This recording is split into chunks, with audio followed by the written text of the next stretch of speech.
È durato solo 34 giorni, eppure il suo pontificato ha lasciato un segno profondo, quello di un uomo straordinario. Ma chi era davvero Albino Luciani, il sacerdote di montagna, diventato pontefice e poi beato? La mostra itinerante Giovanni Paolo I, un papa inatteso, cerca di dare una risposta mostrando il volto di un uomo che nella sua semplicità celava una grandissima modernità. Inatteso perché in primis lui stesso non si attendeva di essere lì eletto pontefice, inatteso perché per il nome che si è dato, quindi il doppio nome, il primo papa nella storia a darsi il doppio nome, e infine inatteso perché ha cambiato i paradigmi del dialogo tra un pontefice e le persone, usando quel linguaggio del quotidiano già dal primo Angelus. La mostra, realizzata con il contributo della Camera di Commercio di Treviso Belluno, dall'associazione Rivela, farà tappa nei luoghi del Veneto legati a Papa Giovanni Paolo I,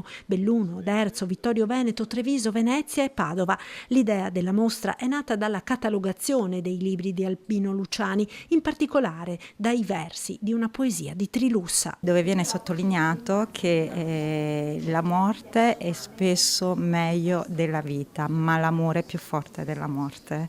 Ecco, leggere appunto una sottolineatura così di Papa Luciani sull'amore commuove in un mondo come quello di oggi, soprattutto dell'amore coniugale. Alla mostra ha collaborato anche il Museo Casa Natale Beato Giovanni Paolo I con il prestito di alcuni oggetti. La falce, per significare con quanta fatica lui abbia fatto da ragazzo a vivere nel cuore delle Dolomiti, condividendo la vita da contadino della sua famiglia.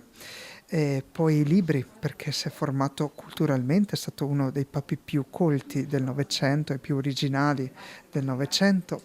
E poi la veste talare bianca papale, perché a significare che il suo pontificato è completo nonostante la sua brevità. Un uomo ed un papa straordinariamente moderno che, pur nella brevità del suo pontificato, avviò relazioni importanti per la pace. Oggi più che mai c'è bisogno di questa pace. Il suo pontificato è stato un riferimento per questo tentativo, che non ha potuto continuare ovviamente per la brevità, ma che è stato un momento di grande speranza già nel 1978.